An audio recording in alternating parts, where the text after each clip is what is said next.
Usaha kita itu baru mulai tahun 1997. Baru tahun itu. Itu istri saya manggil, ada tamu dari Malaysia. Saya kan mosok kok dari Malaysia. Nah, kebetulan benar, memang memperkenalkan dan lain sebagainya, dia memang dari Malaysia. Pulang beli 10 kilo. Nah, tapi ini kemitraan itu kan dijual lagi. Jadi di sana dijual lagi dengan merek sana. Saya enggak apa-apa, sing pokok ya kita semuanya hasil lah.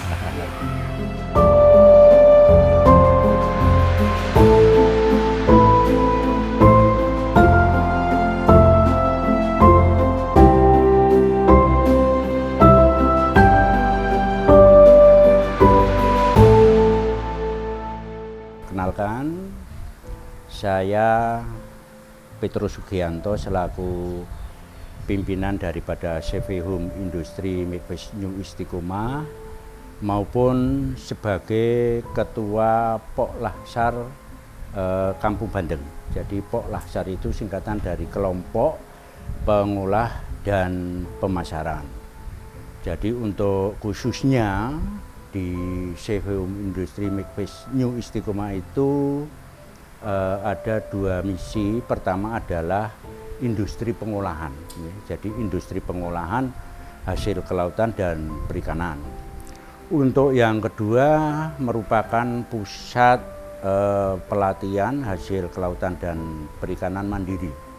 Nah, itu adalah tugas yang kita kelola sampai sekarang ini. Namun untuk usaha kita itu baru mulai tahun 1997. Baru tahun itu. Nah, sebelumnya itu karena kami itu ya kalau asli itu saya dari Yogyakarta, jadi untuk ini masalah ikan bandeng itu agaknya ya kurang. Namun karena kami berdomisili di wilayah khususnya Ndorowati, dan pada waktu itu tahun 90 itu lingkungan sini itu masih kumuh. Ya, jadi kumuh. Waktu itu saya tinggal di Jalan Ndorowati 6 RT masuk RT 7. Nah, kebetulan saya melihat lingkungan sini itu ibu-ibu itu atau istri itu kan istri nelayan kecil. Jadi bukan nelayan besar. Jadi bapak-bapak itu nelayan berangkat subuh, nanti sekitar jam 11 itu baru pulang. Lah, dari pagi sampai jam 11 itu ibu-ibu itu masih nganggur, ngerumpi. Bahasa sekarang itu ngerumpi. Lah itu kan saya sama istri saya itu coba kita ajak ibu-ibu itu ya mungkin ada suatu penghasilan. Tetapi kalau kita tidak mau kita mulai diri kita ya tidak mungkin. Kalau harus ayo-ayo. Nah, seperti itu. Waktu itu kita mulai saya membuat ya 2-3 kilo seperti itu.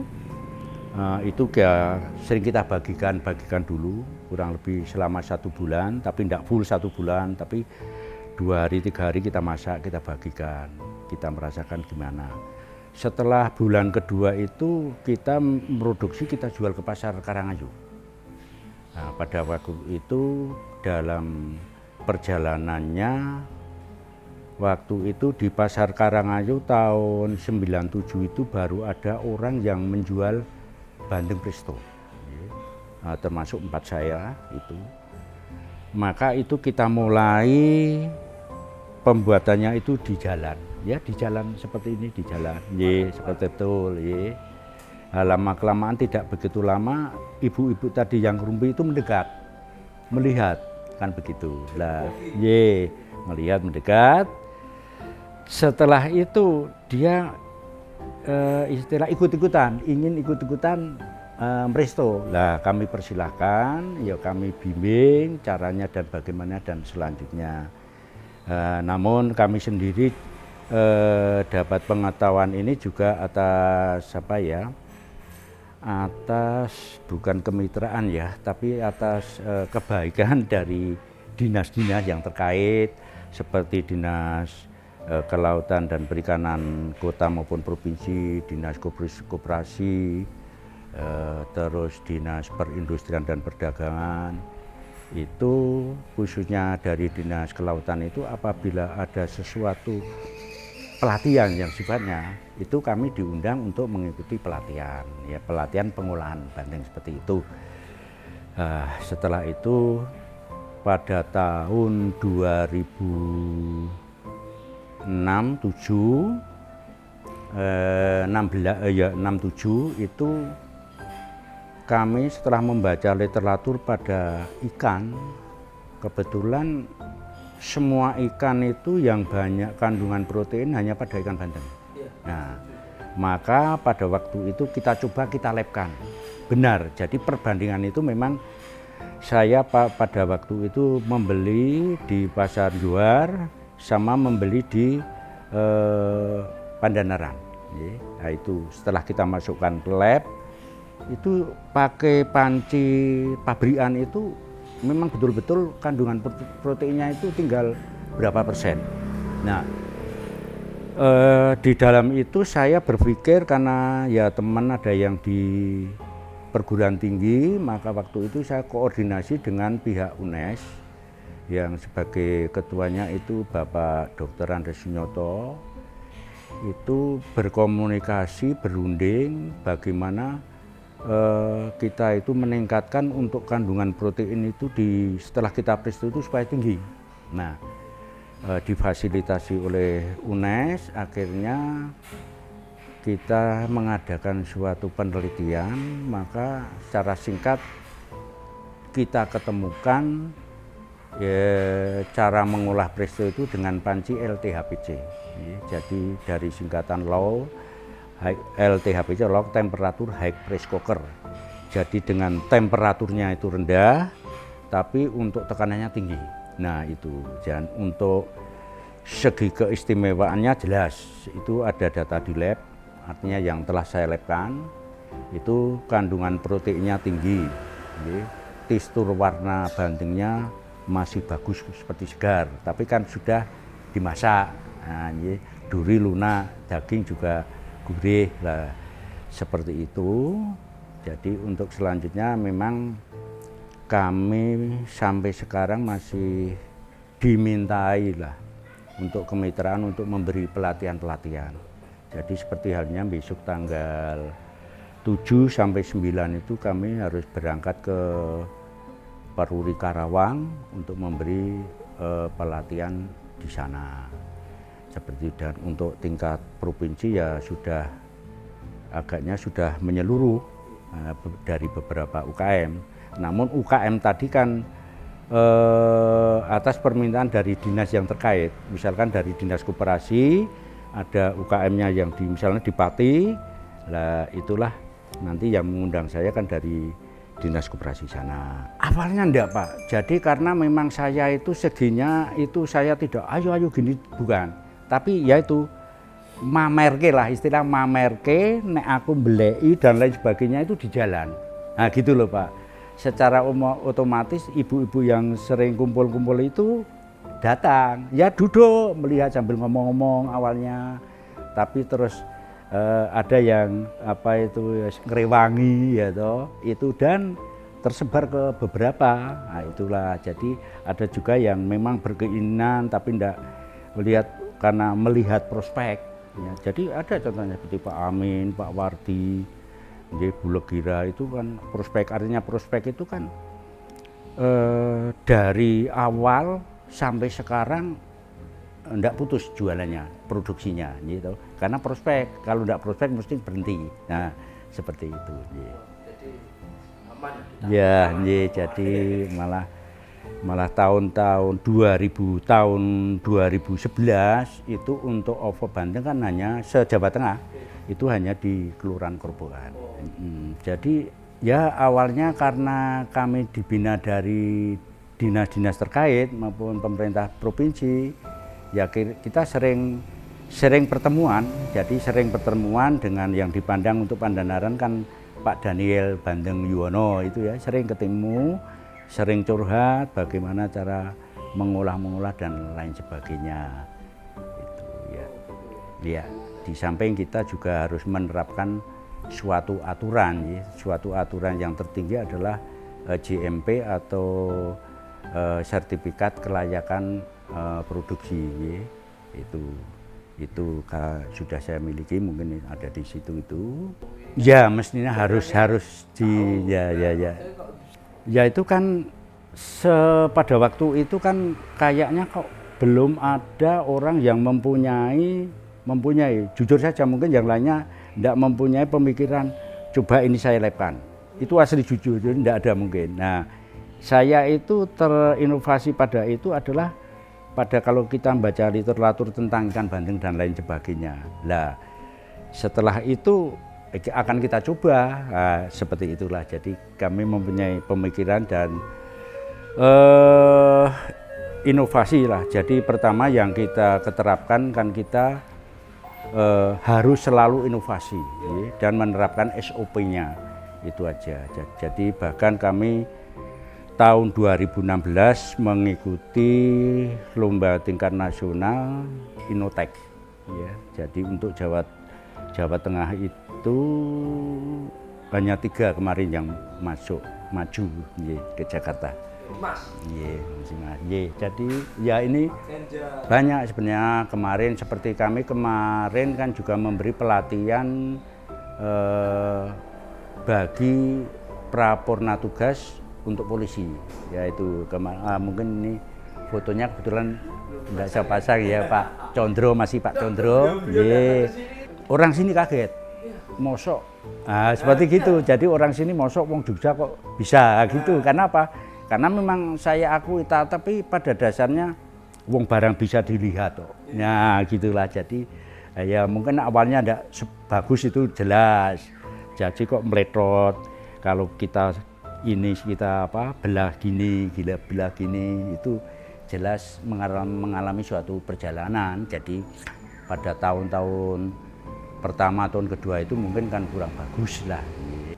Ya ada Mas, ada tapi kami rasakan sebenarnya tidak terlalu. Nah sebenarnya kalau waktu pandemi kemarin itu bahan baku surplus. Cuman untuk penjualannya karena orang kan pada jarang lah, tidak boleh keluar lah istilahnya kan begitu lah, itu ya, yang menghambat. Tapi setelah ini habis itu sudah ya mungkin ini ada perubahan ya untuk PPKM ini, mungkin akan diadakan atau tidak. Tapi kalau setelah itu ditiadakan itu langsung melonjak. Pertama karena apa? Karena kemitraan kita adalah dengan pusat oleh-oleh. Nah, termasuk yang ada di bandara, termasuk 52 di Madukoro, termasuk ada yang di Sampurno, di Mangkang, di Kalibanteng, Ungaran, Dumundu.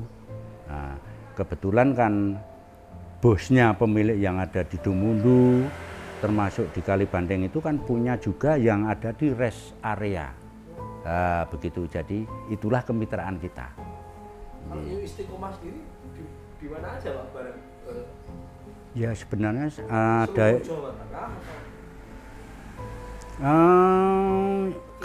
ya untuk sekitar Semarang, kota Semarang, kabupaten ada.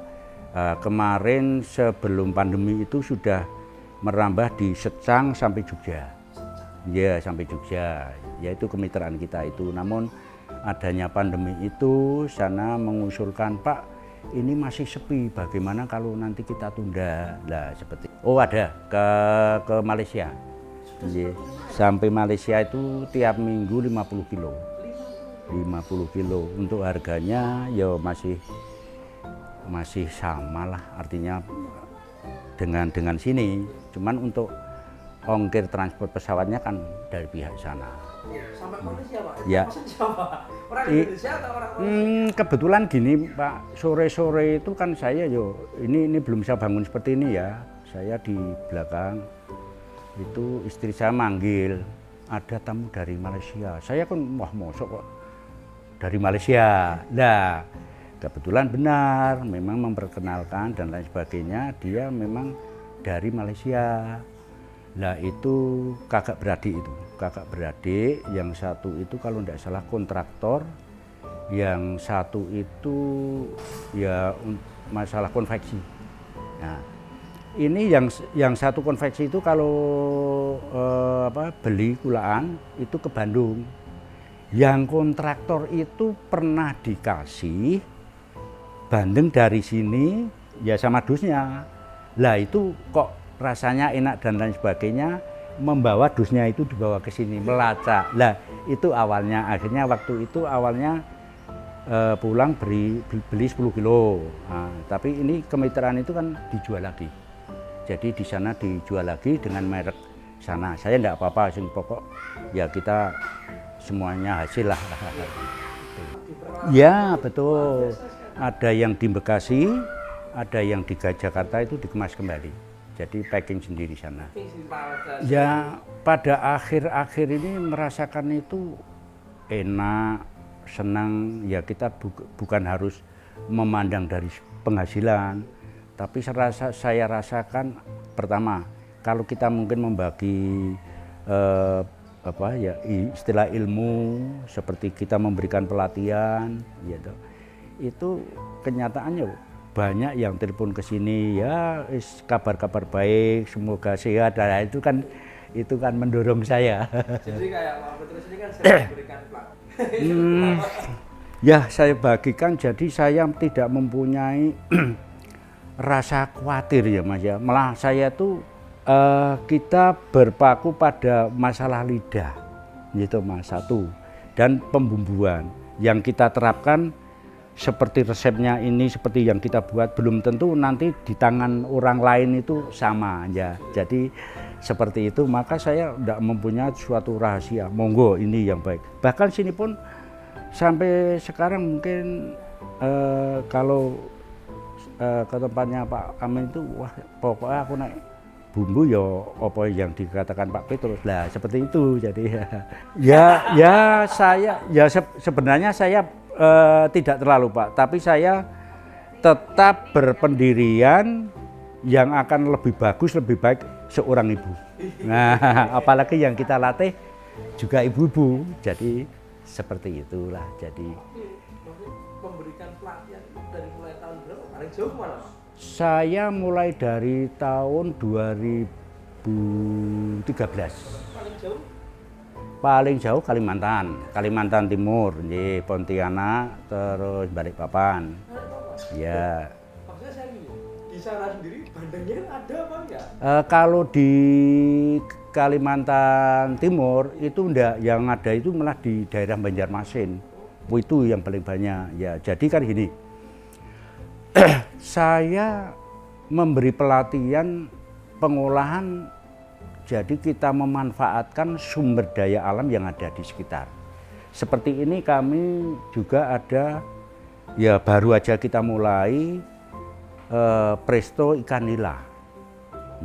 Itu baru kita mulai, jadi memang belum bisa beredar. Jadi ya betul, masih dalam seperti itu. Nah, seperti kami memberi pelatihan di Bengkulu Utara. Ya, Bengkulu Utara itu tidak ada bandeng, adanya ikan mas. Ya itu kita kita manfaatkan sumber daya alam yang ada di sekitarnya. Itu karena apa ya? Memang pertama tidak ada bandeng.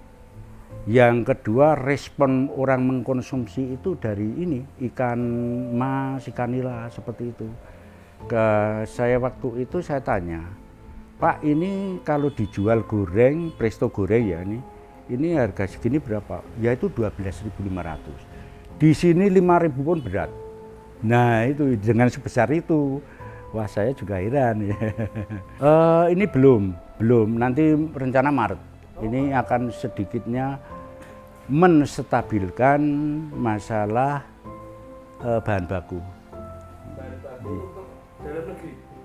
Bahan baku bandingnya. Bandingnya lokal sendiri apa?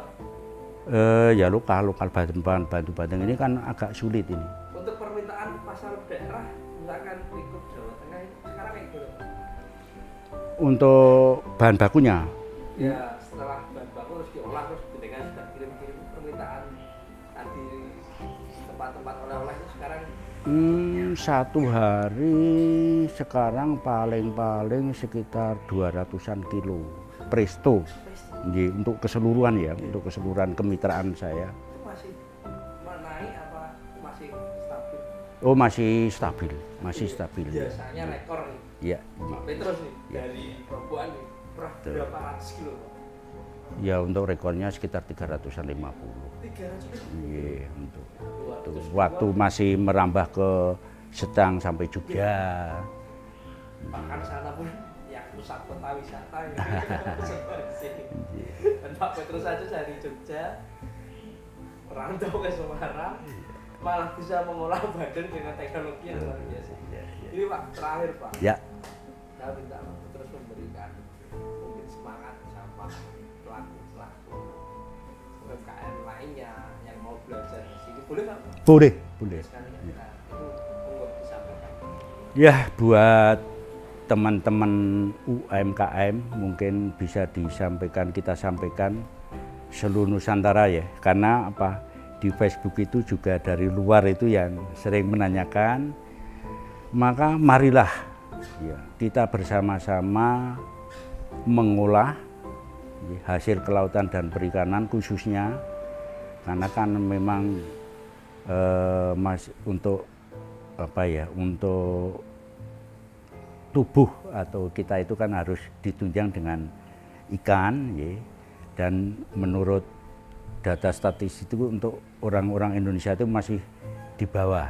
Nah, maka dari itu khususnya untuk UMKM mari kita giatkan, bagi yang belum menjadi UMKM mari jadikanlah pra UMKM yang mana kan bisa menopang, karena kan UKM itu juga menopang perekonomian khususnya. Jadi apabila bagi rekan-rekan yang menginginkan untuk ya mengolah ikan bandeng presto, otak-otak dan lain sebagainya, kami siap mitra kerjasama. Seperti itu, saya terima kasih. Oh ya, sekali Pak. Di sini tuh ada mungkin kalau mau pesan online bisa Pak? Oh, bisa. Sosial medianya ada? Bisa ada. Disebutkan. Oh, jadi untuk websitenya itu pada semarangbandeng.com. Kalau WA-nya ke 0821 3461 7465. Ya, untuk alamatnya tepatnya di Jalan Dorowati Raya nomor 29B Kerobokan Semarang Barat. Ya, nanti tempat Bandeng New Istiqomah mungkin sudah tahu lah. Terima kasih. Ya, terima kasih.